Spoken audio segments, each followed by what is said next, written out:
কবি সুনীল গঙ্গোপাধ্যায়ের কবিতা সেই সব স্বপ্ন। কারাগারের ভিতরে পড়েছিল জ্যোৎস্না, বাইরে হাওয়া, বিষম হাওয়া, সেই হাওয়ায় নশ্বরতার গন্ধ। তবু ফাঁসির আগে দীনেশ গুপ্ত চিঠি লিখেছিল তার বৌদিকে, আমি অমর, আমাকে মারিবার সাধ্য কাহারও নাই। মধ্যরাত্রি, আর বেশি দেরি নেই, প্রহরের ঘন্টা বাজে, শান্তিও ক্লান্ত হয়। শিয়রের কাছে এসে মৃত্যুও বিমর্ষ বোধ করে। কন্ডেমড সেলে বসে প্রদ্যোৎ ভট্টাচার্য লিখছে, মা, তোমার প্রদ্যোৎ কি কখনো মরতে পারে? আজ চারদিকে চেয়ে দেখো, লক্ষ প্রদ্যোৎ তোমার দিকে চেয়ে হাসছে। আমি বেঁচেই রইলাম মা, অক্ষয়। কেউ জানতো না সে কোথায়।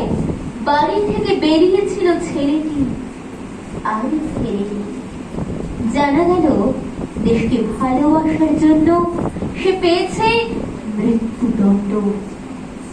শেষ মুহূর্তের আগে পোস্টকার্ডে ভবানী ভট্টাচার্য অতি দ্রুত লিখেছিল ছোট ভাইকে, অমাবস্যার শ্মশানে ভীরু ভয় পায়, সাধক সেখানে সিদ্ধি লাভ করে।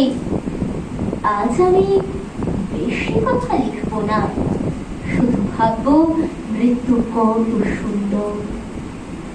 লোহার শিকের ওপর হাত, তিনি তাকিয়ে আছেন অন্ধকারের দিকে, দৃষ্টি ভেদ করে যায় দেয়াল, অন্ধকারও বাংময় ঘর।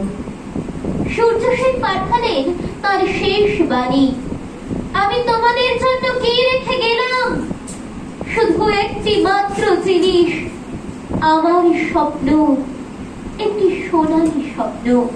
এক সুখ মুহূর্তে আমি প্রথম এই স্বপ্ন দেখেছিলাম। সেই সব স্বপ্ন এখনো বাতাসে উড়ে বেড়ায়, শোনা যায় নিঃশ্বাসের শব্দ। আর সব মরে, স্বপ্ন মরে না।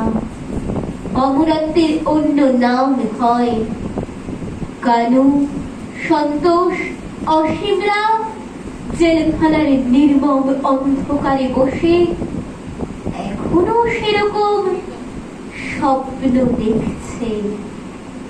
ধন্যবাদ। খুব সুন্দর একটা কবিতা শুনলাম আমরা আবার।